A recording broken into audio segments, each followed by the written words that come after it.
안녕하세요. 주간 전망대입니다. 달러원 환율이 1190원대도 올랐었습니다.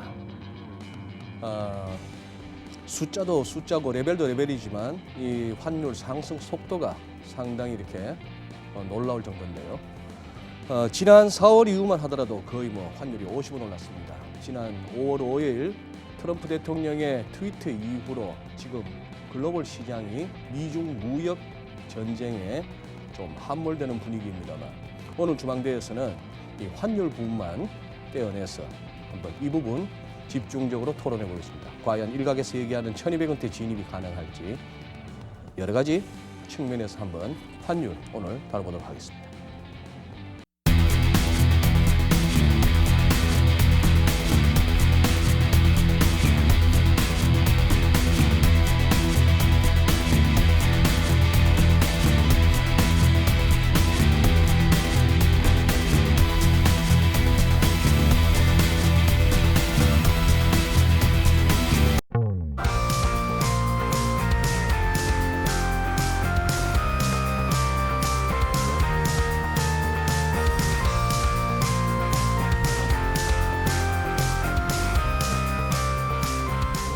네, 오늘 주간 전망대 함께해 주실 전문가 세 분 소개해 드리겠습니다. 중국 공상은행의 조영복 차장님. 맞습니다. 네, 안녕하세요. 시티은행의 유현정 부장님 나와 주셨습니다. 안녕하십니까. 네. SM투자자문의 홍승모 상무님도 함께해 주십니다. 네, 안녕하십니까. 네, 안녕하세요. 자, 세 분 요즘은 많이 바쁘실 텐데 우리 주간 전망대 시청자 여러분께서도 알고 계시다시피 환율 관련해서는 이제 그동안에 저희 단골 출연이십니다. 한번 최근에 나오셔가지고 환율 전망하셨던 거 기억하십니까?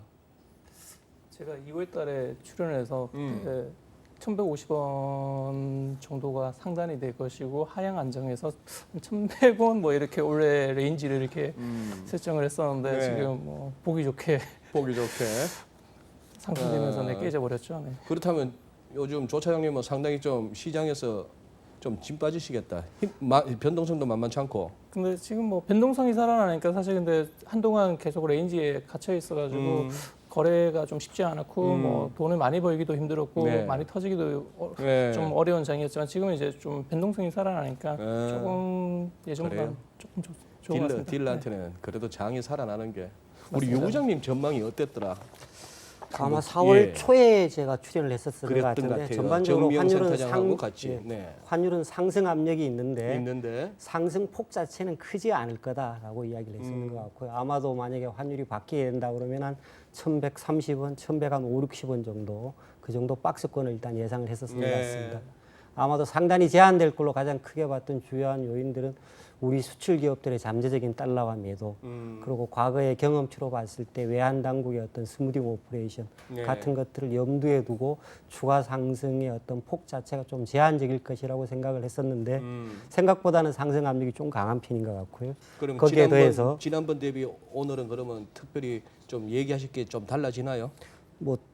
미중 무역 분쟁이라는 무역 갈등이라는 이슈가 거의 합의에 직전까지 갔던 상황이 상당폭 되돌려지는 부분들이 가장 크게 그림이 달라진 부분이다라고 그러면 이야기할 수 유 부장님의 뷰도 달라지셨고 전반적으로 보는 뷰도 조금은 달라진 상황이 되어 있습니다. 그래요. 예. 알겠습니다. 오늘 들을 내용이 많겠습니다. 홍 상무님 그때 전망이 어땠었죠? 추세선이 1,100원 쪽으로 갈 것이다라고 1,100원 쪽으로. 네, 2월, 4월 다 그렇게 전망을 했었고요. 네. 저희는 이제 주로 전망을 할 때 키팩터를 선정을 하는 거를 이제 중요시하게 하고 그 키팩터에 대한 시장의 반응을 이제 추정하게 되는데요.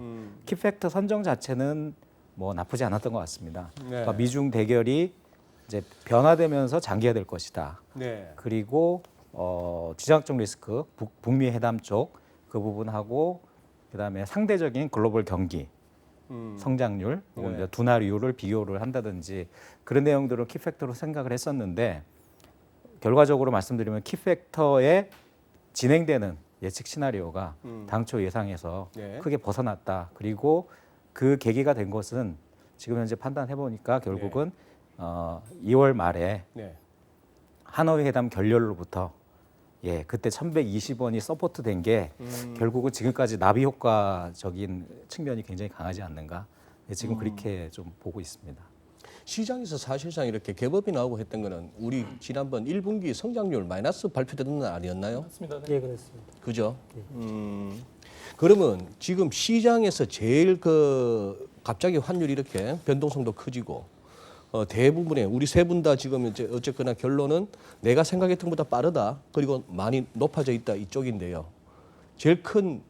제일 뭐 많은 요인이 있겠습니다만 뭐가 제일 회자됩니까? 시장에서는. 일단 지금 최근 70원에서 90원까지 올라간 거는 뭐 미중 무역 분쟁이 지금 악화되면서 좀 네. 올라갔지만 사실 근데 저는 가장 키 포인트는 국내적인 어떤 이슈에서 찾아야 되지 않을까. 국내 이슈. GDP 전기 대비 마이너스 났을 때 사실 그 전부터 조금 오르긴 했지만 그때 트리거가 됐던 것 같습니다. 저 같은 경우도 사실 그 달러 강세 베이스로 한 아니, 달러 약세를 베이스로 한 원화의 강세를 계속 예측했지만 한동안 계속 저희 수출도 안 좋고 네. 뭔가 경기 상황이 안 좋은 그거를 놓치고 있었는데 GDP가 마이너스가 나면서 아 우리 안에 문제가 생각보다 심각해지는구나.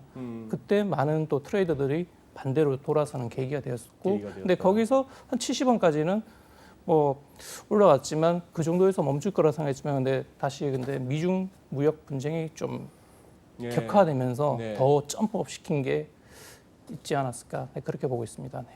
원래 딜러는 자기 생각이 있으면 안 되고 어? 팔아봤다가 안 밀리면 그냥 바로 사고 샀다가 안 올라가면 바로 팔고 해야 되는데 예전부터 우리 유현정 부장께서는 인터뱅크 딜러인데도 생각이 많은 분이셨어요. 이번에 GDP 보고 어떤 생각을 하셨어요? 사실 GDP는 예상보다는 나쁜 수치였었는데 전반적으로 제가 계속 시장을 쳐다봤던 부분들은 큰 틀에서 원화가 그렇게 강세로 갈 이유가 없다는 생각들을 사실은 지난해부터 쭉 해왔던 그런 부분들입니다. 네. 지난해 많은 사람들이 환율이 1,050원, 60원 할 때 세 자리 숫자 환율을 이야기할 때 글쎄 시장에 쏠림 현상이 너무 큰 것 같아. 내가 바라보는 캐시플로들, 내가 바라보는 소위 이야기는 제가 바라보는 펀더멘탈은 다른 사람들의 생각과는 좀 많이 다른 이야기를 계속 좀 해왔었는데 네. 이번에 그런 것들이 사실은 가장 응축적으로 표현된 부분이 GDP 마이너스 성장이었는 것 같고요. 지금도 사실은 마찬가지인 것 같습니다. 일단 발표된 국채 수지가 3월 달까지만 발표가 됐는데 예. 3월 달까지 지표만 보더라도 지난해 대비해서 경상흑자는 조금 줄어든 상태이고 네. 투자자금 유출은 굉장히 크게 늘어났습니다. 네. 기업들의 직접 투자자금 그리고 채권 투자자금 그나마 주식 투자자금 유출은 금년도에 이제 외국인 주식 순매수가 계속되면서 지난해보다는 감소하긴 했습니다만 전반적으로 큰 틀에서 투자자금 유출 확대는 눈에 띄게 커진 상태이고요. 아마도 4월달, 5월달 숫자를 넣고 나면은 훨씬 더 투자자금 유출은 확대가 되어질 거고 경상수지 흑자폭 축소는 눈에 띄게 줄어들어 있을 것 같습니다. 즉 우리 외환시장의 수요와 공급의 힘의 균형을 결정하는 가장 기본적인 수요와 공급의 힘의 균형 자체가 환율 상승 쪽으로 계속 압력을 가하고 있었었는데 그거를 캐치하는 부분들이 좀 뒤늦게 나타났었고 저도 개인적으로 그런 힘이 분출되는 타이밍 자체를 한 5월 정도로 잡고 있었습니다. 5월 정도로. 생각보다는 한 달 정도, 빨리 제 생각보다는 좀 빨리 움직이면서 뭐 제가 대면하고 있는 고객분들께 타임리한 가이드는 제가 못 준 그런 결과가 되어 있습니다. 네. 우리 뭐 주기적으로 건 한 달 내지는 하다못해 6, 7주 만에는 그래도 환율을 우리가 다루고 있는데 우리 홍상무께서 네. 우리 저 시청자분들 위해 가지고 이 특히 우리 외환시장 쪽에 이 용어가 상당히 좀 우리 일반인들 중에 헷갈려하시는 분들이 계세요. 네. 뭐 원화 강세, 원화 절상, 뭐 환율 상승, 환율 하락, 뭐 네. 달러 강세 약세에다가 네. 뭐 평가 절상, 평가 절하. 네. 한번 좀 정리를 한번 해주신다면 그 용어에 있어서. 네. 제가 간략하지만 그래도 빼먹고 설명을 드릴 수는 없는 것 같습니다. 그래서 한번 간략하게 정확하게 한번 설명을 드리도록 노력을 해보겠습니다.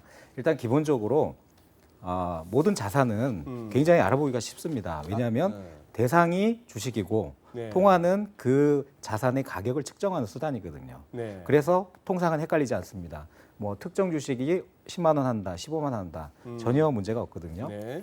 근데 외환 시장은 문제가 생기는 게 뭐냐면 대상이 되는 것도 통하고 가격을 매기는 대상 그 지표도 통화가 된다는 네. 면에서 출발하게 되고 그 다음에 경제학 교과서에 보면 네. 양국 간 통화의 상대적 가치라고 나오거든요. 이 부분이 사실은 헷갈리는 교환 출발점이라고 비율, 생각합니다. 그래서 쉽게 말씀드려서 환율에 대해서 이해하는 거는 원하는 가격 지표고 매매 대상은 일종의 에셋 클래스라고 하는데 네, 기초 자산을 보고 1달러의 가격이다 라고 생각을 하고 통일을 해서 커뮤니케이션을 하면 헷갈릴 일이 별로 없는데 이때 1달러의 가격이 환율이거든요. 네. 그래서 환율이 오르면 1달러의 가격이 오르는 거고 네. 환율이 빠지면 1달러의 가격이 떨어지는 건데 그 대상이 되는 달러도 통환이 상대적으로 관점에서 가격 지표지만 원활 기준으로 봤을 때 환율이 상승한다. 네. 그러면 달러의 가격이 올랐다. 네. 그러면 원화의 가치가 떨어졌다. 그 가치란 말도 또 재밌습니다. 원래는 재무학적 용어는 가격인데 또 경제학적인 용어를 들어오면 이게 가치로 또 바뀌거든요. 네. 가격을 달러의 가격이 오르면 원화의 상대적 가치가 떨어진다. 그리고 이 가치가 떨어진 것을 다시 원화의 약세다. 이렇게 얘기를 하다 보니까 달러 가치 떨어진 것은 원화의 강세죠. 저기 환율이 떨어진 겁니다. 제가 잘못 말씀드렸습니다. 환율이 떨어진 예, 거죠. 환율이 떨어졌으면 예, 저도 헷갈리지 않습니까 지금? 네. 그 1달러의 가격이 떨어지는 거는 상대적으로 원화의 가치가 떨어진 것이 환율이 상승하는 거는 네. 원화의 가치가 떨어지는 것이니 그러면 그거를 원화의 약세다 이렇게 되거든요. 그래서 다시 정리를 해보면 원하는 가격 지표를 고정하는 게 좋을 것 같고요. 네. 적어도 우리나라에서는. 그리고 정확히 말씀드리면 달러 원 환율이 맞습니다. 네. 원달러가 아니고 가격 지표가 뒤로 오는 게 맞거든요. 여기에 이제 추가되는 게 절상절하입니다. 근데 절상절하는 엄밀히 말씀드리자면 자유변동 환율제도에서는 쓰는 용어가 아니고요. 관리변동 환율제에서는 정책 당국의 특정 밴드 범위 내에서 환율을 고시하지 않습니까? 네. 그때 전일 대비 가치를 인위적으로 자국 통화의 가치를 인위적으로 상승시켰을 때 절상, 평가 절상. 네, 인위적으로 하락을 시켰을 때 평가 절하. 네. 관리변동제에서 쓰이는 용어가 맞는데 우리나라 같은 경우는 IMF 이전에는 관리변동 환율제였다가 시장 환율제도로 변경이 됐기 때문에 절상절하라는 용어와 그다음에 환율 상승 하락이라는 용어와 원화 가치 강세 약세라는 용어가 혼동되는 것 같고요. 마지막에 하나 더 있습니다. 그러면 글로벌 기준으로 네. 다 달러를 상품으로 보고 네. 각자 자기 나라가 자국 통화를 가격 지표로 쓰는 거를 공통돼 버리면 또 문제는 쉬워지거든요. 대부분의 나라는 그렇게 합니다. 근데 그렇지 않은 국가들이 있어요. 네. 유로존하고 영연방 국가들입니다. 네. 대표적인 게 영국, 유로, 그다음에 뉴질랜드 달러, 호주 달러가 되죠. 네. 이 통화들은 자국의 통화를 상품으로 보고 달러로 자국 통화의 가치를 측정하는 방식을 쓰기 때문에 이 부분까지 포함되면 굉장히 복잡해집니다. 예. 결론부터 마지막으로 정리해드리면 달러원만 놓고 보면 달러원 환율이란 앞으로 1달러의 가격이다 라고 네. 생각하시면 가장 헷갈리지 않을 것 같습니다. 그래요. 그러니까 뭐 전부 달러 기준이라 생각하시면 되고 그 예외는 4개니까 외우실 수 있습니다. 그렇죠. 영국 파운드, 네. 같은 영연방 국가 호주 달러, 뉴질랜드 달러. 네. 옛날 저희 뭐 대학 다닐 때는 뭐 남아공도 넣었습니다만 요즘은 아니고요. 네. 그리고 이제 유로. 네. 그것만 그쪽 기준이다 생각하시면 되고 네. 환율이 올랐다. 그냥 1,100원 하더니 1,200원 올랐다. 달러 가치가 오른 거죠. 네. 네, 그런 상황이고 원화는 약해졌다. 이렇게 보시면 되고 그냥 우리 국내 매체들 중에 환율이 올랐을 때 원화가 폭락 이런 표현은 제발 좀 쓰지 않았으면 좋겠습니다. 제 개인적으로 굳이 말하면 달러 값인데 왜 환율이? 근데 이제 사람들인데 사람들이. 받아들이기에 가장 좋은 부분이 앞에 이제 모두의 기사가 써집니다. 이런 지표들이 안 좋아져서 원화 가치가 원화 값이 폭락을 했다. 굉장히 앞뒤가 잘 맞아 떨어지지 않습니까? 원화 우리 값이- 경제가 우리 경제가 나빠졌는데 당연히 그런 원화 가치가 원화 값이 떨어지는 게 앞뒤 연결고리가 설명이 쉬운 거죠. 그러다 보니까 통화의 가치 기준으로 네. 그 기사에서도 이야기할 수밖에 없고요. 반대로 이제 좀 전에 이야기를 했듯이 환율이라는 관점에서 놓고 보면은 시장에서 기본적으로 쓰는 표준적인 기준은 달러화를 상품으로 두고 원화를 가치 척도 돈으로 측정을 해서 달러화 가격이 올랐다, 달러화 가격이 떨어졌다, 즉 환율이 올랐다 내렸다라고 이야기를 하는데 네. 쉽게 우리 경제 상황을 설명을 할 때는 원화 가치가 올랐다 내렸다로 설명을 하는 게 또 한편으로 쉬워지는 부분이 있죠.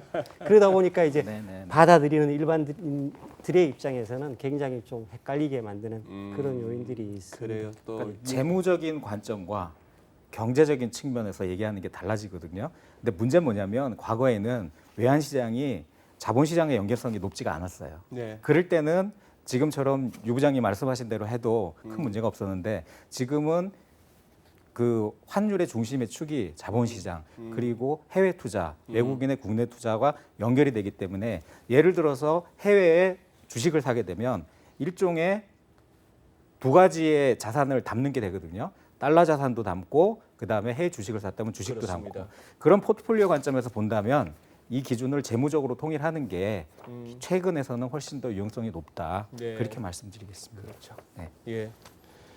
특히나 이제 해외 투자가 늘면서 이 환 리스크가 생기고 이 환율에 대해서 우리가 계속해서 민감할 수밖에 없죠. 자, 본격 토론 들어가 보겠습니다. 지금 그동안 사실 우리 환율 굉장히 안정적인 환율이었지 않습니까? 우리 기업들도 어떻게 보면 조금 이렇게 마음이 이렇게 좀 풀어질 정도로 뭐 고작 해야 1110, 1140, 뭐 넓어봐야 1100원에서 1150 근처 그러던 것이 일단 물꼬가 터이니까 지금 그거 한데 일단 그렇게 해서 1140, 50 구간이 열리고 나니 그때 이후로 지금 이 환율 움직임에서 우리 원화 약세 폭이 거의 뭐 아르헨티나급이고 터키급이에요.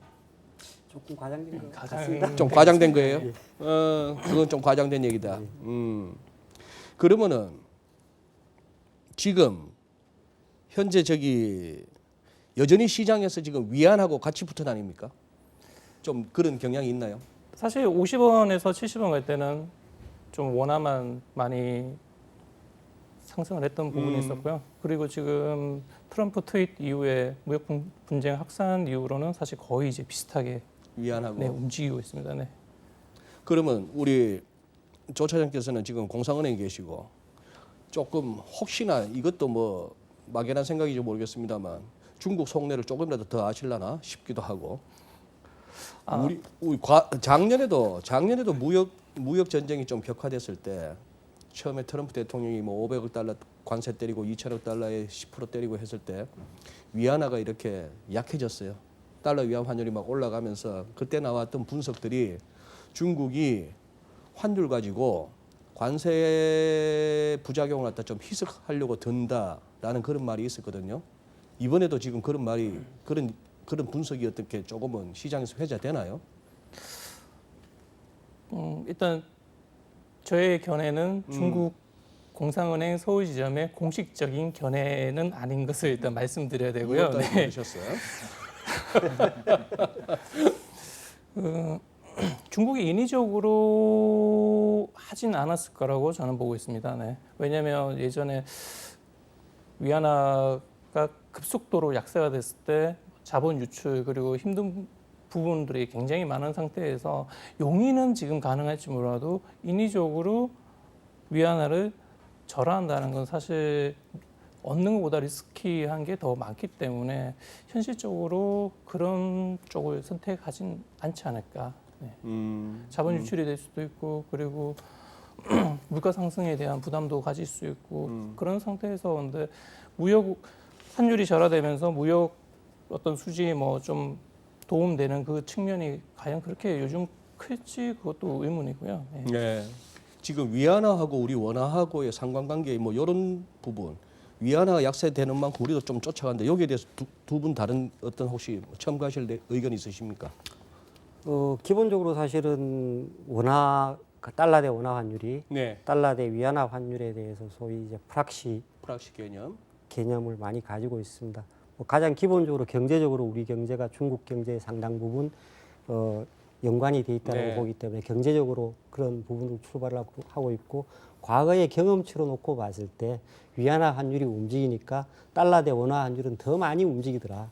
라는 그런 경험치가 집적된 부분도 있고 네. 그리고 거래자의 관점에서 보면 사실은 달러 대 원화 환율이 위안 대 원 환율보다는 거래보다는 훨씬 더 거래가 덜 제한적입니다.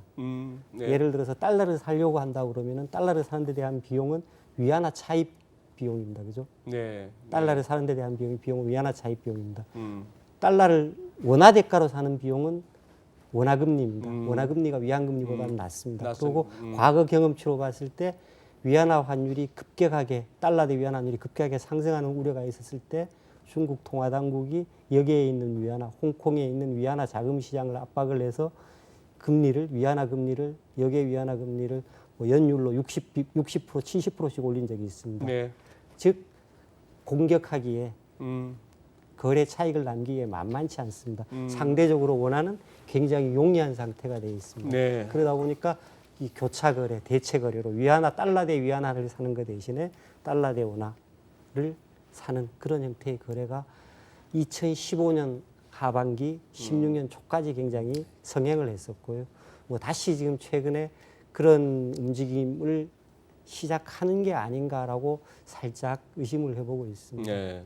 그리고 지금 방금 살짝 이렇게 뭐 번역된 용어로 쓰신 것 같은데 우리가 흔히 말하는 위안화 약세에 배팅하기 위해서 아까 말씀하신 대로 그거는 위안화를 갖다가 숏을 내고 달러를 롱을 잡는 건데 위안화의 금리가 높은 만큼 그거보다는 원화 그런 처음에 그런 프락시를 갖다가 우리말로 옮기면 뭐가 제일 정확할까요? 대체 거래, 교차 거래 뭐 이렇게 대체 거래, 교차 거래. 교차 거래, 대리. 대리 거래. 아. 대리 거래는 조금은 또 대리 이제 대체. 위안 갖고 저렇게 하느니 그거보다는 좀 예, 그렇습니다. 원화를 네. 공략하는 게 좀 더 낫다. 대체 거래 정도가 아마 가장 적절한 보통 프락시라는 개념은 프락시 헤지라는 데서 많이 쓰거든요. 프락시 했지. 예, 그러니까 예를 들어서 신흥국 포트폴리오가 많은데 예를 들어서 뭐 특정 국가의 하루의 주식을 포지션 줄이기 위해서 한 네. 2천억을 매도하면 그 나라 주식은 망가지기가 쉬운데 네. 상대적으로 제일 맷집이 좋은 국가 중에 하나가 우리나라 증시였거든요. 과거에 외국인들이 주식 순매도 보면 처음에 5천억을 안 넘어가다가 어느 순간에 1조를 넘어가고 네. 1조씩 여러 날이 간 적이 있습니다. 그래요. 그게 우리나라 주식만 놓고 한 게 아니고 일종의 프락시 해지 개념이거든요. 아하. 그럴 때 이제 프락시 해지라고 합니다. 다른 증시의 포지션을 줄여야 되는데 당장 하면 가격 하락폭이 너무 강하니 맷집이 좋은 나라에 주식을 일단 숏을 내놓고 나중에 이제 언화인 바꾸면서 이쪽은 바이백하면서 저쪽을 이제 파는 형태인데 저도 오늘 제가 준비해둔 내용하고 동일하게 말씀하셨어요. 뭐라고? 저는 위안화 대신에 프락시 트레이딩 대상이 원화가 되고 있다. 지금 그럼 우리 환율 상승 부분에 그 부분도 좀 크다고 보시는 거예요? 그러니까 여기가 그 어떤 왜냐하면 이제 아까 관세 얘기를 한번 네. 잠깐 말씀드리자면요. 중국 정부가 인위적으로 유도하지는 않을 것 같습니다. 통계적으로 봤을 때 6.9 이상의 위안화 레벨을 상당 기간 지속했을 때는 중국의 자본 이탈 규모가 굉장히 커졌거든요. 네. 작년 같은 경우도 오히려 그 역의 위안화 시장에 위안화 금리를 올려서 네. 6.9를 방어하는 쪽에 중국 정부가 나섰지 위안화를 약세로 해서 마치지는 않았습니다. 다만 이제 근데 왜 위안화 약세 카드가 나오냐면 관세를 부과하는 데 있어가지고 무역 규모의 비대칭성이거든요. 그러니까 중국이 미국에 수출하는 물량은 네. 예 미국이 중국에 수출한 물량보다 훨씬 큽니다. 그러니까. 그러니까 미국이 관세를 부과했을 때 네. 대형 관세를 카드를 내야 되는데 낼 수가 없거든요. 예. 그때 이제 환율을 위안화를 약세로 유도를 하면 달러 위안화 환율을 올리는 게 관세를 상쇄할 수 있다. 그런 논리를 나왔는데 네. 지금은 오히려 시장이 네. 그 부분을 먼저 앞서가고 있지 않느냐. 아하. 예, 그래서 중국이 현재 관세 카드를 보복으로 내기가 어려운 상황이니 위안화를 약세로 유도할 것이다라는 시장의 기대가 굉장히 강한데 여러 가지 요인으로 시장의 자유도가 낮지 않습니까? 네. 하다 보니까 최근에 상관관계가 굉장히 높아지고 저는 이제 이 얘기에서 조금 원화에 대한 얘기를 조금 더 말씀드리자면 원달러 환율이 현재 가장 큰 달러원 환율의 가장 큰 문제점은 뭐냐면 글로벌 주목도가 지나치게 높아졌다라고 생각합니다. 그러니까 뭐냐면 동의하세요? 왜냐하면 호주 달러가 약세를 가도 그다음에 미중 무역 전쟁이 발발을 해도 중동의 위기가 생겨서 유가가 올라가도 최초에 좀 초반에 반응하는데 굉장히 어떻게 보면 취약성을 보였다는 느낌이 들고요. 반응을 하다 보니 주목도가 커졌고 지금은 어떤 재료가 발생을 해도 원달러 환율 상승의 요인이 됩니다. 그 얘기 뭐냐면 주목도가 높다는 건 뭐냐면 포지션이 많이 몰리고 있다는 거예요.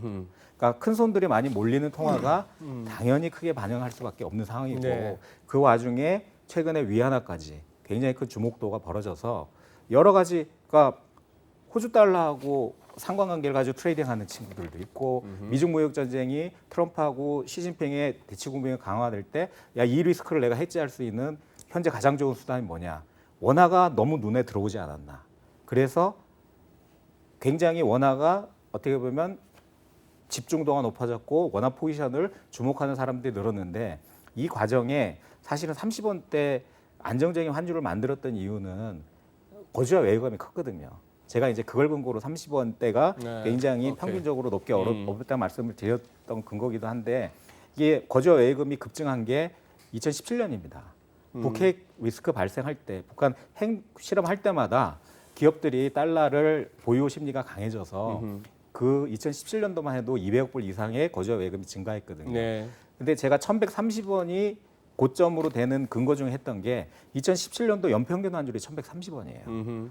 이번에 놓쳤던 게 뭐냐면 작년 10월 달에도 월 평균 환율이 1,130원을 넘었던 달은 딱 10월 달 한 달입니다. 네. 그 달만 거주여 예금이 대량 감소했었어요.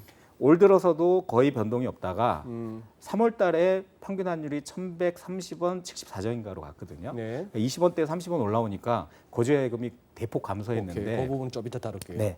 4월 초까지 봤더니 이미 거주자 예금이 2년 8개월 만에 오늘 최저치라고 말씀하지 그러니까. 않았습니까? 그러니까 1,300원, 1,130원 이상에서 2년간 일종의 평가선을 보고 있던 거주자 예금이 이제 브레이크 이븐 포인트를 넘으니까 대규모 물량이 출회됐는데 이 물량들이 배당금 수요하고 여기에 주목동원 나쁘지면서 강력한 트레이딩 물량이 오면서 다 해소를 해버리니까 막상 환율이 1,140원 연고점을 뚫고 넘어갈 때 출회될 수 있는 매물의 압력이 굉장히 약화되지 않았나 오케이. 그렇게 보고 있습니다. 상당히 예.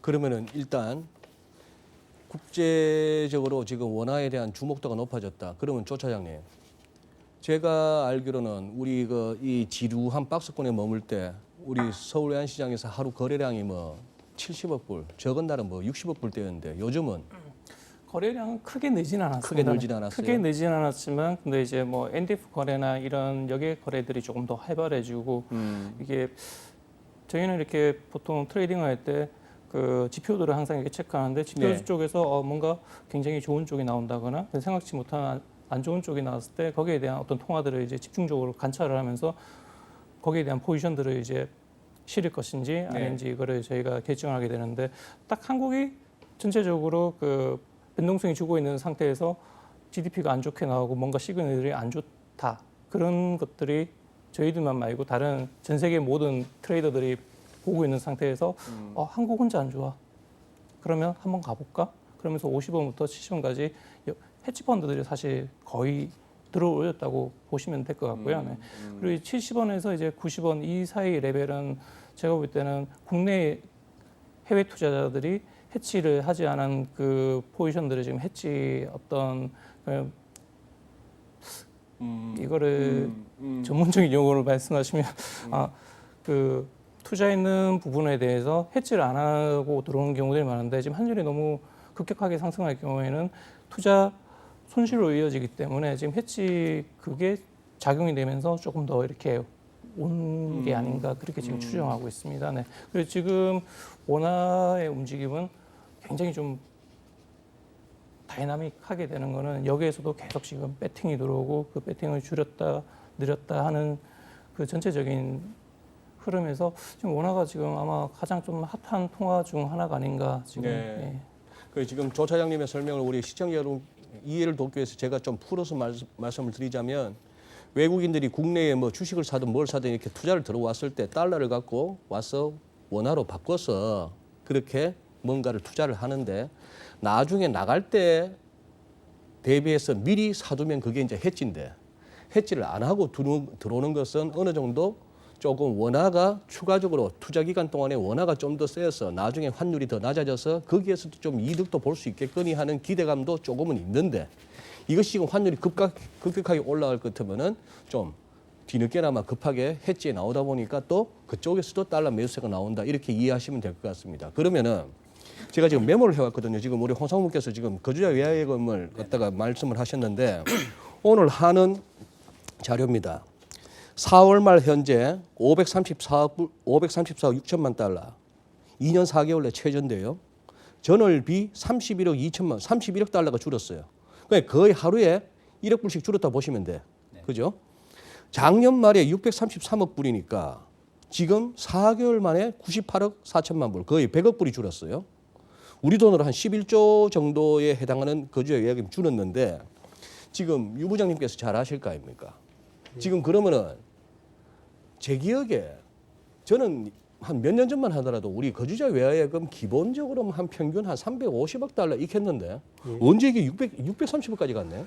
가장 많이 오른 게 좀 전에 이야기를 했듯이 2017년도에 가장 많이 들었습니다. 2017년 말 기준으로 해서 한 830억 불 정도 거기까지 갔었어요. 고점을 기록한 상태고 현재 지금 고점 대비해서 이번 달 수치까지 치면은 약 한 200억 불 가까이 줄어든 상태입니다. 200억 불이 줄어들었다. 예, 고점 대비해서 2017년 말이 고점이었고 그때 대비해서 300억 불 가까이 죠 500억 불이니까 거의 지금 제가 알고 있는 숫자랑은 조금 다른 숫자를 이야기를 하셔서 아 그게 예. 달러 기준이 있고요. 네. 기타 통화 합친 아, 기준이 기타 통화 있습니다. 합친 거하고. 예. 근데 원화 기준으로 아까 달러 예금만 500억 불이면 아마 지금 통계 달러만 600억 지금 불 말씀을 하신 것 같고 말씀하셨다면 저는 전체 200억 전체 네, 네. 외화예금을 다 오케이. 동시에 오케이, 이야기를 오케이. 하는 거고요. 네. 전체 외화예금 기준으로 하면은 2017년 말이 830억 불 정도가 됐고요. 지금 줄어들어서 한 620몇 억 불 정도 되는 걸로 네. 제가 정확하게 지금 오늘 아침에 기사를 그냥 헤드라인만 보고 네, 네, 네. 다 안 본 상태여서 정확한 숫자는 모르겠는데 전반적으로 그런 거주자 예금의 증감이 사실은 환율 변동의 상당 부분 완충 작용을 했었습니다. 거기에 더해서 기업들의 선물한 거래가 환율 변동에 완충 작용을 많이 한 네. 사실은 외환 당국이 의도치 않더라도 예. 투자가들이 상당 부분 스무딩 오퍼레이션을 해온 결과가 알아서 되었습니다. 적당히 올라오면 팔자가 많았고. 예. 거기에 대해서 기본적으로 이제 기업을 하시는 분들도 그렇고 개인 투자가들도 그렇고 전반적으로 외화 보유에 대한 어떤 니즈를 굉장히 좀 많이 높이셨습니다. 환율이 떨어지면은 상대적으로 달러가 싸다고 생각을 하면은 언젠가는 평균치 정도로 회복할 수 있다는 그런 기대치를 가지고 외화 보유량을 계속 늘렸습니다. 네. 반대로 평균치 대비해서 높은 상황이 돼 있다고 그러면 보유량을 좀 줄이는 쪽으로 네. 그거는 기업들의 선물한 거래 행태도 비슷한 모습이고 실제로 거주자예금 잔액 변동치를 보더라도 비슷한 행태를 계속 보여왔습니다. 네. 그러면은 지금 지난 4월만 지금 이게 4월 말 수치니까 제가 불러드린 건 지금 보니까 그거예요. 달러 표시 외화예금이에요. 자 그러면 거의 한 100억 불 정도 가까이가 줄었는데 거주자 외화예금만. 금년 들어서만. 예. 자 그러면 4월 달에 그래도 뭐 무역 수지 이쪽에서 뭐 좀 규모가 줄긴 줄어도 그래도 흑자일 거 아닙니까? 4월달 4월은 경상수지가 흑자였다는 아니 생각을 무역 수지. 무역 수지는 무역 흑자였겠지만 수지는 흑자였겠지만 40억 경상 수지가 불 지금 조금 경상수지는 때문에. 흑자였다는 보장을 못하는 네, 거예요. 못한다. 적자의 가능성을 계속 이야기를 하고 있습니다. 그러면 4월에 지금 대충 시장에서 추정하기로 배당금 역송금으로 나간 게 어느 정도예요? 전체 배당금 지급액을 거꾸로 계산을 하면은 뭐 31조 네. 총 배당금 상장기업이 지급한 배당금 중에서 외국인 투자 비중을 한 3분의 1 정도 보면은 37% 보니까요. 지금 3분의 1 정도 보면은 약 한 10조 넘게 되는 자금이고 중간 배당 감안을 한다고 그러더라도 약 한 7조 정도는 상장 기업의 외국인 투자자인데 배당금으로 지급을 했고 그 중에서 상당 부분이 본국 송금을 했을 것 같고 지금 말씀드린 숫자는 상장 기업만입니다. 그죠? 네. 비상장 기업도 상당히 큽니다. 예를 들면은 외국 투자 상장되지 않은 외국 투자 기업, 뭐 HP 등등 들으면은 알만한 큰 그런 굵직한 기업들이 상당 부분 영업이익 송금을 합니다. 그것까지 감안을 하면은 제 추산으로는 적어도 한 7, 80억 불 정도는 배당금 송금으로 수요가 발생하지 않았나. 그런데 시장에서 사실 놓쳤던 부분이 있습니다. 지난 6월 하순부터 시작해서 4월 중순까지 계속 박스권 안에 갇혀 있다 보니까 현재 박스권이 유지될 거야라는 기대를 가지고 있습니다. 네. 즉 현재 상황이 적어도 당분간 유지될 거라는 예언을 하고 있습니다. 사람들은 기대가 유지되는 한 그 기대가 실제로 시현되는 소위 이야기하는 자기 시현적인 예언이 유지되는 경우가 많이 있습니다. 네. 그러다 보니까 사실 생각보다 더 오래 사실은 박스권 상하단을 이탈할 수 있는 요인들이 있었음에도 불구하고 그런 기대치가 상하단을 묶어놓는 역할을 꽤 오래 하면서 박스권 이탈되는 힘이 커졌는 것들을 잘 못 느꼈던 거죠. 그 중에 중요한 역할을 했던 것 중에 하나가 거주자 예금 잔액도 중요한 역할을 했었는 것 같고요. 그러다가 이제 힘이 분출이 돼주고 외부적인 요인들 좀 전에 말씀하셨던 우리 GDP 숫자 같은 것들 네. 또는 글로벌 달러화 강세 같은 것들이 겹쳐지면서 박스권 상단이 트리거가 되고 나니까 여기 아래쪽에서 살려고 기다렸던 사람들이 급해진 거죠. 이제 네. 그게 국내 기업들이 될 수도 있고 투자가가 될 수도 있고 또는 외국 거래자 해외 외국에 있는 그 외국 투자가들이 될 수도 있고 이런 사람들이 사자가 급해진 거죠. 그 사자가 그런 급해졌다. 부분들이 최근에 환율의 어떤 급상승을 낳게 한 가장 기본적인 요인이다. 좀 라고 얘기할 수 있을 것 기업체 같습니다. 물량을 저희가 볼 때도 결제들이 굉장히 급하게 좀 사고 있는 결제 느낌이고 그리고 그러면 그 수출업체들은 달러를 지금 언제 팔려고 기다리고 있는 건가? 근데 요즘은 실제로 다 거의 다 팔았나? 그런 생각이 좀 들기 시작하더라고요. 네. 뭐 1,200원 위를 지금 보는 업체들도 많지만 근데 생각보다 뭐 한 50원 그 언저리에서 많이 팔았기 때문에 지금 좀 약간 더 팔 수 있는 물량들이 적은 게 아닌가 그런 생각이 우리 좀 조 차장님 진단에 어떻게 보세요? 기업들 많이 상대하셨잖아요. 기본적으로 과거와는 달리 아까 과거에는 고저예금 200억 불, 300억 불 시대를 보셨다고 했는데 이제 언제 이게 800억 불까지 늘었나 네. 이게 조금 느끼셨을 것 같은데 지금 현재는 달러를 일종의 포트폴리오 보면서 네. 기업들도 원화자금 사정이 그렇게 나쁘지 않으면 일정 부분 달러를 보유하려고 우리가 한번 들고 하고요. 간다. 개인들도 외화예금, 거주화예금을 많이 하고 있거든요. 네. PB에서도 5% 정도는 달러 자산 보유하는 거를 보통 권유를 많이 하고요. 그러다 보니까 평균적으로 움직이는 평균치가 달러 예금 기준으로 거의 600억 불 정도까지 올라왔습니다. 그러니까 평균이? 이게 넘어간 거면 좀 과매수 상태고 오케이. 요거보다 떨어지면 약간 이제 고점 매도를 한 상태라 보여지는데 이 부분이 아까 당국의 개입 같은 역할을 했다는 게 그게 말씀에 전적으로 동의한 게 뭐냐면 1120원 10원대에서는 수출기업들이 내고를 안 하고요. 많이 쌓아놨습니다. 그래서 고자 예금이 준 달이 몇 달 없어요. 네. 작년 10월, 올 들어서도 3월 달에 많이 줄었습니다. 제가 아까 말씀드린 1130원 74전. 네. 거주 예금이 가장 많이 늘었을 때 그의 평균 환율 수준. 네. 그런데 이 부분이 30원, 40원 정도면 정말 고점이라고 생각하고 일종의 완충약 역할을 해야 되는데 이 부분이 완충 역할을 안 하고 빨리 매물이 굉장히 급속도로 소진되는데 그 요인이 배당금 수요 아까 7, 80불이 몰렸고요. 네. 3월 달만 NDF에서 80불 이상을 순매수했거든요. 네. 그러니까 거주화 예금을 소화하고도 남을 정도로 강력한 매수세가 들어온 겁니다. 근데 과거에 보면 여기에서 사실은 큰 재미를 못 봤어요. 통상 보면 NDF에서 매수했을 때 10원 정도 스탑하면서 끝냈던 상황이 계속 10원 정도 먹으면 반복됐었거든요. 감사하다 하고 털었구만. 뭐 완전히 10원을 깨진 적이 더 많습니다. 최근에는 여기애들이 플레이 했을 때를 보면. 근데 특정 연도에 한 번씩 굉장히 과감하게 비거주자 NDF 순매수세가 들어올 때를 보면 그 규모가 거의 200억 불 가까이 되더라고요. 단기간에. 그래서 2개월, 지금 이제 3개월. 우리 시청자 여러분께서도 그렇죠. 지금 벌써 계산기 두드리시는 분이 계실 텐데 제가 궁금한 거는 여기에 환투기 세력들이 분명 지금 들어와 있다고 보는데 이미 좀 무거워진 거 아닙니까? 포지션 상황이? 4월 달까지는 매수 우위를 기록을 했었던 것 같고요. 네. 그리고 5월 달 들어서 최근의 동향을 놓고 보면은 추격 매수가 비교적 좀 제한적입니다. 추격 그런 매수. 거를 놓고 봐서는 이미 차익 실현을 시작을 한 게 아닌가, 좀 줄이기 시작한 게 아닌가라고 생각이 되집니다. 좀 전에 이야기를 했듯이 3월 달에 한 5억 불 정도 순매수를 했었고요. 여기가 예, 4월 달도 그 규모 이상 정도로 순매수를 했지 않을까 싶습니다. 다만 이제 과거의 경험치를 봐보면 그 정도 규모로 순매수가 지속된 기간이 3개월을 잘 못 넘어갑니다. 엄청난 그 위기 상황이 있다고 하더라도 보통 3개월 정도 순매수 규모의 확대가 거의 맥시멈 오케이. 경장 기간입니다. 네. 아마도 5월 달부터는 좀 줄이기 시작하는 타이밍이 아닌가. 즉 한 20원, 30원 먹고 빠져나올 시장 상황을 미중 무역 분쟁이라는 이슈가 40원, 50원 먹고 빠져나올 수 있도록 도와준 거죠. 애초 기대 이상의 도와준 수익을 거죠. 내게 해줬다. 예.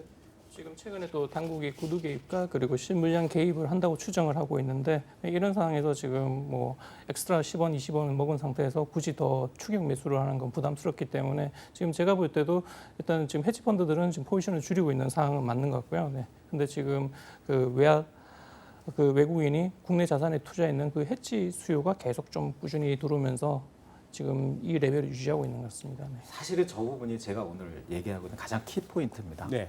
그 저게 그러니까 해지성으로 들어오는 게 네. 이게 단기적인지 중기적인지 장기적인지에 따라서 환율이 고공행진을 얼마나 지속할지의 결정적인 요인이라고 보거든요. 그래요. 그게 뭐냐면 이제 작년에 미국 금리 상황을 보셔서 지금 리마인드를 해보면 굉장히 금리 상승 기대가 높았지 않았습니까? 네. 근데 결국은 올 들어서 지금 미국 금리에 대해서는 아무도 얘기 안 합니다.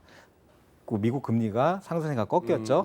가장 큰 이유는 뭐냐면 지속하려면 금리가 먼저 올라가도 인플레이션이 결국 받쳐줘야 되거든요. 네. 그러니까 소위 말하는 이게 펀더멘탈이죠. 그러니까 네. 펀더멘탈을 앞서서 시장에 나갈 수는 있는데 펀더멘탈이 이걸 받쳐주지 않으면 지속되기 어려운 상황이다라고 봤을 때 그러면 달러 원내에서 소위 말하는 외환시장 기준으로 봤을 때 펀더멘탈은 뭐냐? 전 네 가지 정도로 보는데요. 첫째 일단 외화 상환 능력. 네, 외채 상환 능력은 아시다시피 국민연금이 1년에 해외 투자를 급속도로 확대하면서 현재 금융자산 기준으로 2천억 불 이상의 순채권국이거든요. 네. 네, CDS가 보여준다고 생각합니다. CDS가 작년 말에 39bp였다가 북미 회담 직전에 가장 기대치가 높았죠. 29bp 갔다가 어제 36bp, 오늘 35bp입니다. 일단 연초 레벨을 넘어서지도 않았고요. 30bp대라는 거는 사실은 절대적인 레벨로 굉장히 낮은 레벨입니다. 그러니까 현재 외화 상환 능력에 대한 의구심은 크지 않다. 네. 두 번째는 이제 이게 제일 우려되는 부분이긴 한데 경상수지 부분이긴 한데 네. 무역수지는 규모가 축소됐지 그래도 한 60억 불대에서 40억 불대로 감소한 걸로 보여지고요. 대부분이 반도체입니다. 네. 사실은 반도체 얘기를 안 하길 수가 없는데 어떻게 보면 1분기에 나쁜 GDP는 반도체 부분만 사실은 면밀히 주목을 했다면 저도 많이 반성을 하고 있습니다만 그런 지표가 나올 수밖에 없는 상황이었던 거를 유추해석할 수 있었거든요. 왜냐하면 저희 우리나라 1년 GDP가 한 1,600조, 1,700조 사이 될 겁니다. 환율에 네. 따라서 변동되는데 그럼 분기 GDP가 한 400조예요. 네. 근데 1분기에 삼성전자하고 SK하이닉스만 영업이익 감소한 게 10조입니다. 영업이익을 순부고 가치로 본다면 이게 GDP거든요. 네. 거기서만 2.5%가 날아갔어요. 그렇다면 전분기 대비 플러스 성장하기 어렵고 전년 동기 대비 2% 3% 성장하기 어려운 게 어떻게 보면 반도체 부분만 주목을 했어도 알 수 있는 내용이었는데 네. 이런 내용을 좀 미리 공론화를 해서 시장 충격을 줄이는 노력이 시장도 그렇고 정책 당국도 많이 부족하지 않았나. 반대로 얘기하자면 반도체 턴어라운드가 이 부분 경상수지 회복 부분에 굉장히 큰 이슈가 될 것 같아요. 언제 턴어라운드 하느냐가 굉장히 중요할 것 같고 무역수지는 어쨌든 흑자 규모를 적정 규모 유지하고 있는데 4월 같은 경우는 배당금 역수요 때문에 자본수지 적자 폭이 커져서 경상수지 기준으로 흑자를 지금은 확신할 수 없는 상황이긴 하고요. 네. 하지만 그거는 지속될 수 있는 부분은 아니다. 그렇게 본다면 세 번째가 이제 외국인 자금이 빠져나가느냐예요. FDI 얘기를 하셔서 그 부분까지는 제가 말씀 못 드리겠습니다만 단순하게 외국인 증권, 주식, 채권 투자 자금만 놓고 보면 포트폴리오 자금만 예, 봐서는 작년에 주식 한 6조 팔고 채권을 한 15조 샀거든요. 네. 순이익 8조 정도 되고요. 근데 작년에는 채권 사는 얘기는 안 하고 주식 판단 얘기만 글쎄요, 했어요. 그 얘기만 외국인 했고. 자금 빠져나간다고 했고 올 들어서는 채권을 한 2조 팔고 주식을 한 3, 4조 샀습니다. 그래서 4월 말까지 기준으로 3월 말인가요? 4월 말 기준으로 그래도 순이익이 2조 정도 돼요. 그러면 외국인 자금도 지표상으로는 빠져나가고 있지 않다. 그럼 마지막 하나 남은 게 그거거든요. 외국인이 가지고 있는 원화 자산이 1,000억 달러, 2,000억 달러를 넘을 텐데 이 원화에 대한 해지 비율을 예를 들어서 2,000억 불으로 가정을 한다면 해지 비율을 10%만 올려도 달러 매수 요인이 200억 불이 생기는 거거든요. 생기네요. 그러면 이게 굉장히 파워풀한 겁니다. 네. 근데 시장에서 바로 관찰 안 되는 부분이기도 하고 이 부분이 환율의 급등세를 연출할 수도 있고 급등세를 얼마나 지속하느냐에 제가 봐서는 가장 큰 펀더멘탈적인 기준으로 봤을 때 관건으로 보는데 네. 그거를 단기냐 중기냐 장기냐를 판단을 해야 되지 않겠습니까? 네. 저는 개인적으로는 그러니까 해지 비율을 높이는 것을 가장한 트레이딩일 가능성이 매우 높다라고 일단은 판단을 합니다. 그래서 홍상무가 그 외환시장을 쳐다보는 잣대 중에서 조금 추가를 하고 싶은 부분이 네. 뭐냐면은 지금까지는 사실은 국내 시장을 좌지우지하는 게 외국인 투자자였습니다. 외국인 투자 자금의 유출입이었습니다. 그런데 최근에 숫자를 봐보면은 내국인의 해외 투자가 외환 시장에 훨씬 더 큰 수급 요인으로 작용을 하고 그 있습니다. 부분은 있습니다. 그 부분들을 빼놓고 예를 들면 외국인들이 우리 주식을 많이 샀는데 왜 환율이 올라가지? 라는 이야기를 합니다. 3월까지 숫자만 봐보면요. 주식 투자 자금 유출입이 약 한 47억 불 정도 순유출입니다. 그러니까 외국 국내 투자자가 많이 국내 투자를 투자자가 했다는 해외로 말씀이죠. 나간 게 그렇죠? 50억, 네네. 100억 불 넘게 나간 거예요. 외국인들은 국내로 가지고 들어온 돈이 50억 불 가까이 가지고 들어왔는데 그럼에도 즉 불구하고 그럼에도 불구하고 그만큼 나간 거예요. 결국 지금 현재는 오히려 시장을 외환 시장을 쳐다볼 때 더 관심 있게 쳐다봐야 될 부분은 국내 투자자들, 국내 기관 개인 투자자들의 해외 투자자금 유출입이 훨씬 더 중요한 팩터가 되어 있다고 제가 첨언을 하고 싶고요. 네. 그다음에 조금 전에 예외예금을 하다 제가 포인트를 하나 놓친 부분이 전반적으로 거주예금 자리 많이 늘었습니다. 는 가장 큰 이유는 뭐냐면 과거의 경험치입니다. 외환위기를 겪으면서 외화예금이 쌓이기 시작을 했어요. 네. 금융위기를 겪으면서 외화예금 규모가 확 늘어나기 네. 시작을 했습니다. 그리고 최근에 시장에 2015년, 16년 시장의 변동성을 거치면서 다시 한 단계 레벨업이 된 상태입니다. 거기에 더해서 최근에 투자가들은 뭐를 쳐다보느냐? 달러와의 두 가지 장점을 쳐다봅니다. 첫 번째는 리스크 해지 기능. 극단적인 어떤 시장의 불안 상황을 담보할 수 있는 리스크 해지 기능. 거기에 대해서 달러가 금리가 더 좋아요. 최근에 주식시장 같은 금융시장의 퍼포먼스도 최근 10년 정도만 퍼포먼스를 보면 월등합니다. 미국이. 예. 그러다 보니까 더 많은 사람들이 달러에 대한 투자 욕구를 가지고 있는 상태가 외화예금이 꽤 많이 늘어난 그런 배경 중에 하나다.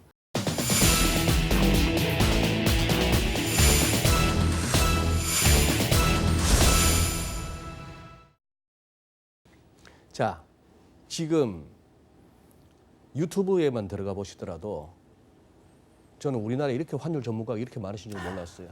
지금 뭐 수십 개의 채널이 환율을 갖고 얘기를 합니다. 또 그 중에 또 상당수는 굉장한 또 위기감을 갖다가 키우는 쪽의 컨텐츠예요. 지금까지 우리가 본 거는 공식적인 자료고 숫자들입니다. 네. 자, 근데 앞으로가 어떻게 될지는 우리가 몰라요. 네. 미중 협상이 여기 와서 이렇게 뻐그러질 줄, 하노이 회담이 그 현재에서 그렇게 될 줄 우리 몰랐습니다. 아주 좀 독특한 양반이 지금 미국 대통령을 하고 있어요. 언제 어디로 튈지도 모르고 그런 상황에서 그렇다면은 지금 이제 우리가 궁금한 거는 그겁니다.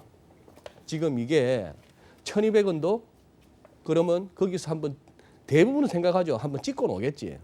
이게 찍고 오는 단계인지 1,200원 위에서 머무는 환율이 되는지 아니면 이러다가 이게 1,200 뭐 20, 30, 50도 가능 환율인지 여기에 대해서 지금 제가 듣기로는 세 분 다 그 가능성은 크게 두지 않는 것 같아요.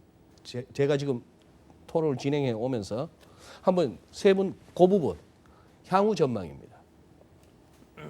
일단 지금 저는 1,200원은 한 번은 터치를 할 거라고 생각하고 1,210원 그 정도까지 일단 상단을 지금 두고 있습니다. 1,200원이 넘는다는 또 전제는 그 무역 분쟁이 조금 더 지금 한 6월 말쯤 그 6월 말에 그 G20에서 뭔가 이렇게 좋은 뉴스가 들리지 않을까 하는 어떤 긍정적인 생각도 있지만 근데 그 전 한 6월 중순까지는 계속 이 이슈로 시장이 좀 불안감을 강하게 가질 수 있고 사실 지금 뭐 오늘도 종가가 90원이 넘었고 이제 10원 정도 레벨 정도는 사실 한 2시간만 해도 갈 수 있는 수준이기 때문에 뭐 1,200원을 찍었다 해서 근데 환율이 뭐 50원, 1,300원까지 이렇게 다이렉트하게 가지는 않을 거고요. 네, 한 번 정도 지금 일단 가시권에는 들어왔다. 그리고 그렇게 된다면 지금 위안화도 한 7 정도를 한번 볼 수 있는 그런 사정권에는 지금 저희들은 들어왔다고 보고 있습니다. 유 부장님 어떻게 보십니까? 뭐 현재 지금 시장의 모멘텀이라든가 기술적인 동향을 보면은 위쪽 모멘텀이 훨씬 더 강합니다. 네. 단기적인 시장의 가격 리액션 같은 것도 위쪽으로 상승 압력이 꽤 유지가 되고 있는 상황인데 뭐 1,200원이 상당 기간 동안 예를 들어서 터치를 한다고 하더라도 상당 기간 동안 1,200원 위에 유지될 수 있을지 또는 상승폭이 커질 수 있을지는 전적으로 트럼프 대통령의 입에 달려 있다고 이야기할 수 있을 것 같습니다.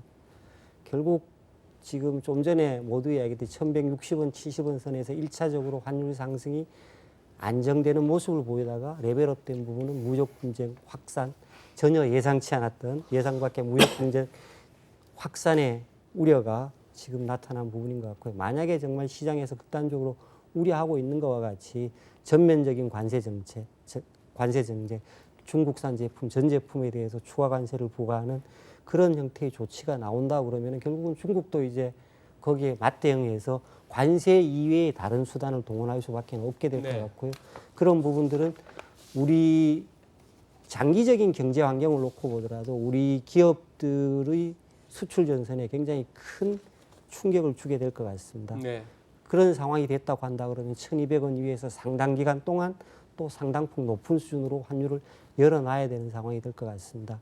결국 판단에 그렇지 않다고 그러면은 1,200원을 터치한다고 그러더라도 경제적으로 적어도 단기간에 그렇게 폐가 꼬인다고 이야기하기는 좀 어려울 것 같고요. 단기적인 어떤 시장의 심리적인 모멘텀으로 생각을 할 수 있을 것 같고 환율이 뭐 그 수준을 상단으로 해서 거꾸로 아래쪽으로 조정의 가능성이 있어 보입니다. 결국 1,200원 수준 이상에서 상당 기간 유지될지 여부는 트럼프의 판단에 달려 있다라고 이야기할 수 있을 것 혹시 같습니다. 1,200원 한번 건드리든지 1,200원 위에서 좀 놀다가 그 모멘텀이 뭐가 될지는 모릅니다만 돌아서는 경우에 예를 들어 뭐 글로벌리 달러가 급하게 약세가 된다든지 트럼프 대통령이 갑자기 너무 착해진다든지 뭐가 됐든 간에 예.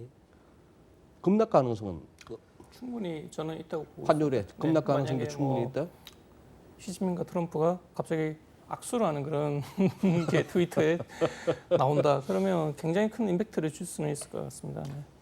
저는 개인적으로 변동성은 낮겠지만 전반적으로 환율 수준은 상반기에 비해서는 굉장히 상당폭 높은 수준에서 유지될 가능성이 당분간 하반기로 갈수록 크다고 보여집니다. 뒤로 갈수록 더 높은 데서 놀고 있다.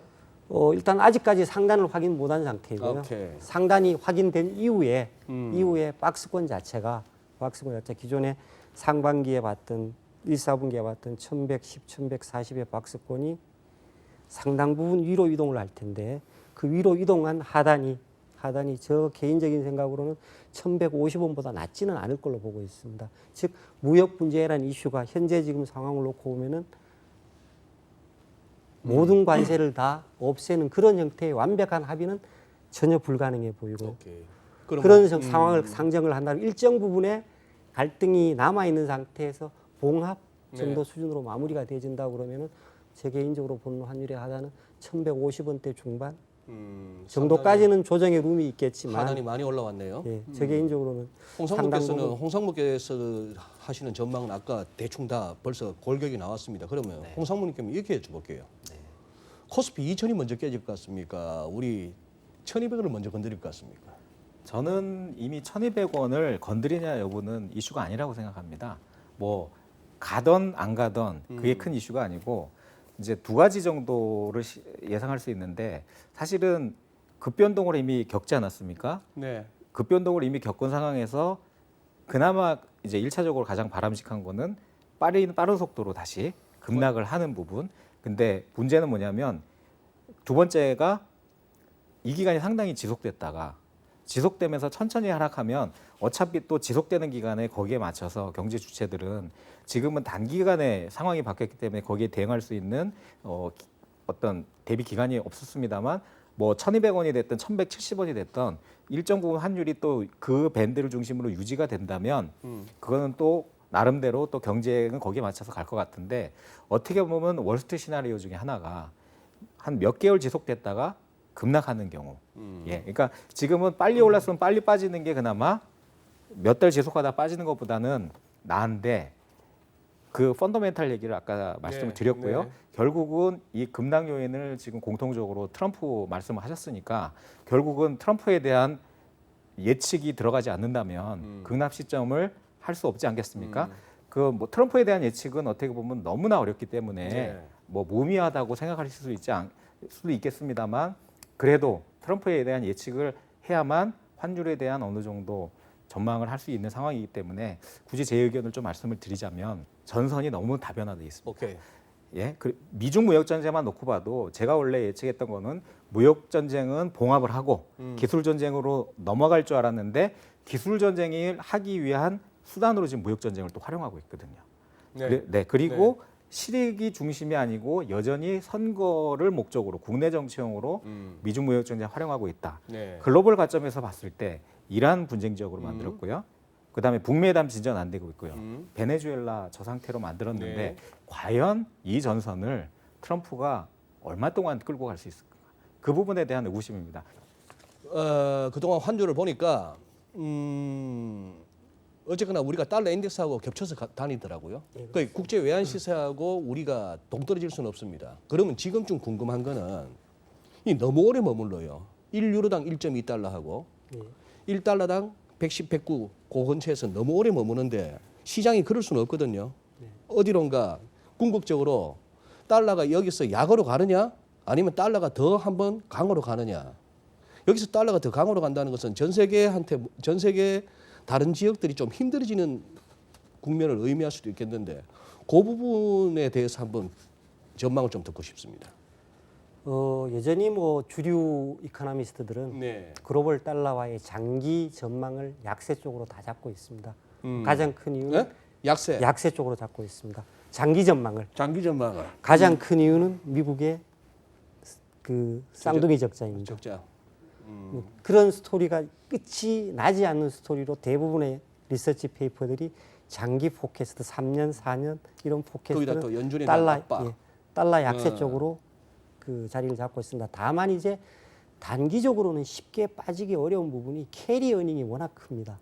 캐리 어닝이 달러와의 상대적 고금리 상황이 워낙 큽니다. 10년짜리 미국 국채 수익률이 많이 떨어지긴 했지만 여전히 2.37%, 38% 최근의 저점입니다. 네. 독일이나 일본 국채 수익률이 마이너스 영역입니다. 네. 뭐 이런 거를 감안하면 지금 당장 달러 보유를 포기하기가 어려운 겁니다. 장기적으로 빚이 많아서 미국이 빚이 많아서 언젠가는 달러가 약세로 갈 가능성을 내포하고 있긴 하지만 지금 당장은 미국이 고금리 상황이 유지가 돼 상대적인 고금리 상황이 유지가 되고 있어서 달러를 포기하기가 어려운 거예요. 결국 터닝 포인트는 언제일까? 사실은 달러가 약세로만 안 가면은 달러 보유자는 계속 이익을 봅니다. 왜? 네. 캐리 네. 어닝을 계속 네. 상대적인 고금리 차익을 누리고 있기 때문에. 그럼 이 터닝 포인트가 언제 올 건가? 실질적으로 미국 금리 인하가 가시화되는 타이밍이 아닐까?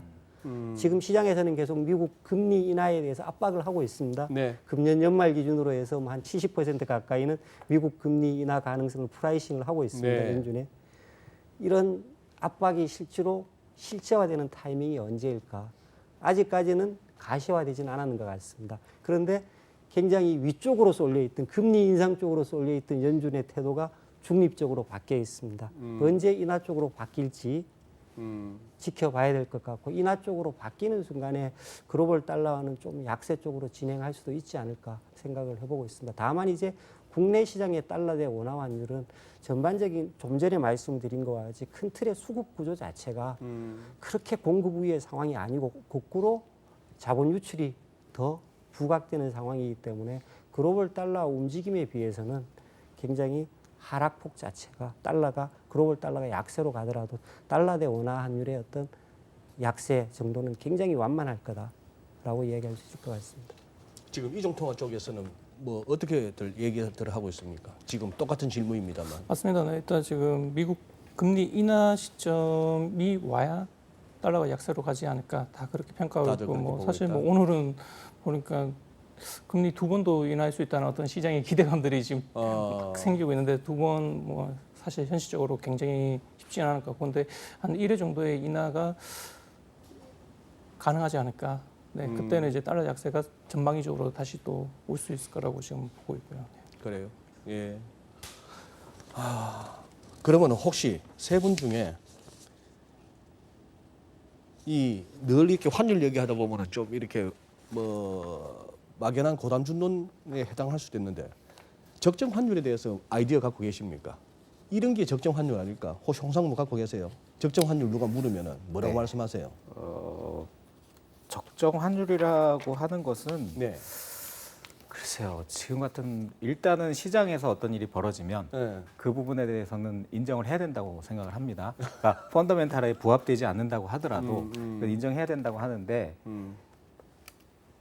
제가 주로 이제 조금 트레이더하고 다른 의견을 내는 중에 하나는 일단 거시경제 분석을 하신 분들이 네. 물론 굉장히 늦게 움직이는 경향은 있어요. 근데 최근에 3월 이후에 5월 초중순까지 이제 수정 전망을 낸 여러 기관들 자료를 네. 한번 집계를 해봤거든요. 네. 놀랍게도 상당수가 연평균 환율을 1,130원 미만으로 아직도 여전히 아직도? 전망을 하고 있습니다. 네. 그 언제적 리포트가요? 3월 중순 이후부터 5월까지, 5월 불과 며칠 전에 나온 리포트까지도 포함되어 있습니다. 그러니까 고점과 관계없이 그 거시경제나 매크로를 보고 있는 쪽은 여전히 작년 물론 연평균 환율은 1,100원 초반을 봤던 데들이 많은데 거기서 한 수정 전망은 20원, 30원 정도 올리긴 했는데 그럼에도 불구하고 1,130원 정도를 보고 있거든요. 그러니까 거시 지표와 시장의 괴리가 지금 굉장히 크다. 그러니까 이 부분을 여기가 맞다, 여기가 틀렸다라고는 얘기를 할 수는 없다고 생각합니다. 네. 그럼에도 불구하고 아까 제가 말씀드렸던 그 시장이 앞서간 부분이 펀더멘탈로 받쳐주지 않는다면 지금 현재 기준의 펀더멘탈로 판단한 거지 펀더멘탈이 악화되지 않는다고는 보장은 없거든요. 그 부분이 받쳐주지 않는다면 이 환율이 유지되기 어렵다라는 것은 일단은 이코노미스트는 그렇게 보고 있다. 시간이 많이 됐습니다. 저는 유 부장님의 촉을 한번 듣고 싶어요. 환율 보신 지가 몇 년입니까 지금? 서당계 3년이면 라면집 가면 벌써 지금 뭐 떡라면도 끓이는데 촉을 한번 듣고 싶어요. 지금 우리 대충 지금 어떤 컨센서스는 나오고 있습니다. 그런데 아뜨거 하는 상황이 올 가능성은 전혀 염두에 안 두시나요? 헉 하는 상황.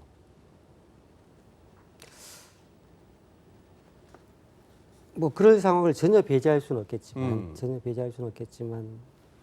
가시적인 간, 뭐 타임 네. 시간을 놓고 보면은 연내에 그런 상황은 없을 걸로 보고 있습니다. 연내에는 그런 상황이 없다. 경우에는 다만 이제 최근에 이제 고객분들을 만나보시고 하시면은 전반적으로 부정적인 쪽을 너무 많이 생각을 하시고 계시고 부정적인 측면, 어두운 측면을 너무 많이 생각을 하시고 계시고 이런 어두운 측면의 생각을 많은 분들이 하시고 계시다는 이야기는 투자 심리가 계속 나빠질 거고 경제 활동이 둔화될 수밖에 없는 환경이 되어 있는 것 같습니다. 이런 부분들이 단기적으로 확 하는 상황이 아니고 장기적으로 서서히 어려워져가는 상황들의 어떤 과정이 아닌가 싶어서 조금은 안타까움, 걱정 같은 그런 생각을 가지고 고객분들을 만나고 시장을 쳐다보고 있습니다.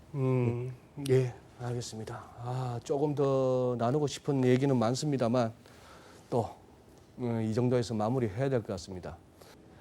우리가 이제 워낙에 이제 잔잔해진 환율에 익숙해져 있다 보니까 과거에 우리 1,000원도 올랐고 700원도 올랐던 환율에 70원만 올라도 깜짝깜짝 놀라는 기업과 우리 딜러들이 되어버렸습니다. 그래서 지금 이제 환율이 좀 이제 회자되고 하는 상황에서 우리 세 분 전문가 모시고 이렇게 한번 의견을 들어보았습니다.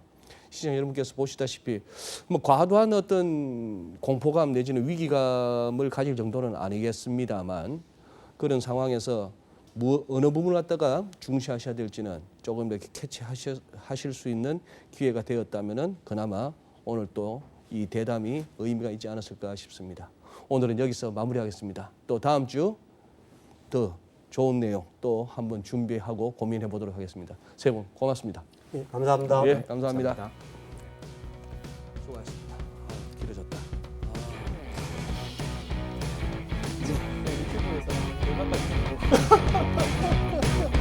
유튜브에서 최근에 사실은 오늘 어제